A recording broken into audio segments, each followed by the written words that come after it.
Ritesh Mensa जैसा billion dollar startup company कैसे खड़ा करे?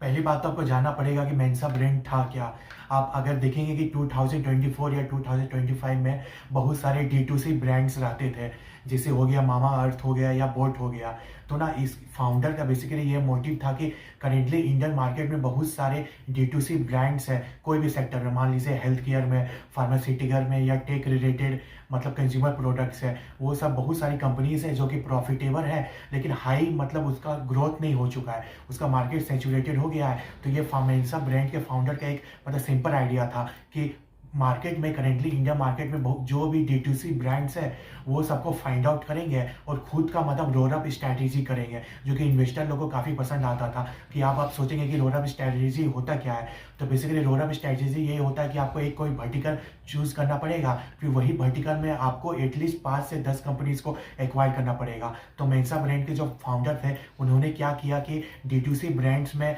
वो सब कंपनीज को फाइंड आउट किया जो कि मार्केट में मान लीजिए कि 3 से 4 साल की प्रेजेंस है, प्लस कंपनी की रेवेन्यू 1 करोड़ से 20 करोड़ से 50 करोड़ तक है। तो वो सब कंपनीज को ये फाइंड आउट करते थे, प्लस वो एक्सपर्टीज अपने बोर्ड या अपनी तरफ से लाते थे, और मतलब बहुत वेल एक्सपर्टीज बंदे लोग को लाते थे जिसका एक्सपीरियंस मार्केटिंग फील्ड में हो गया या ग्रोथ स्ट्रैटेजी के फील्ड में हो गया, प्लस फाइनेंस के फील्ड में हो गया। तो आपका ये भी सवाल आएगा कि फाउंडर के पास इतना कैपिटल आता कहाँ से था कि ये सब ब्रांड्स को एक्वायर कर लेंगे। तो वो मेंसा ब्रांड के फाउंडर करते थे कि वो फाइनेंसिंग करने के लिए बहुत सारे ऑप्शन उसके पास था, प्लस वो सेलर फाइनेंसिंग करते थे, प्लस बैंक के पास जाते थे, फिर बोलते थे कि आप ये जो कंपनी को मैं एक्वायर कर रहा हूँ उसका प्रोजेक्टेड फ्यूचर कैश फ्लो के बेसिस पे मुझे आप लोन दीजिए, प्लस जो भी इसके ओनर रहेंगे D2C ब्रांड के साथ उनके साथ ये भी तय हो जाता था कि कंपनी आपके फ्यूचर में इतना प्रॉफिटेबल होगी तब मैं आपको जो भी एग्रीमेंट के बेसिस पे रहूंगा, रेस्ट ऑफ द पेमेंट जैसे 82 इनिशियली तो वो 10 to 20% पेमेंट पे कर देते थे फाउंडर को,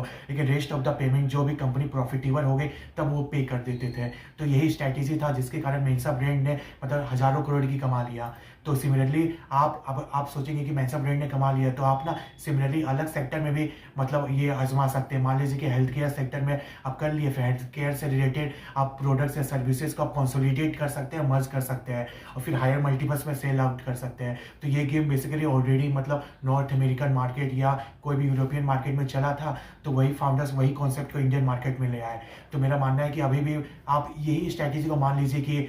खुद का मार्केटिंग एजेंसी में कर लीजिए या रियल एस्टेट सेक्टर में भी आप कर सकते हैं। तो आपको ये वीडियो पसंद आया था तो please like, subscribe and take care guys, bye.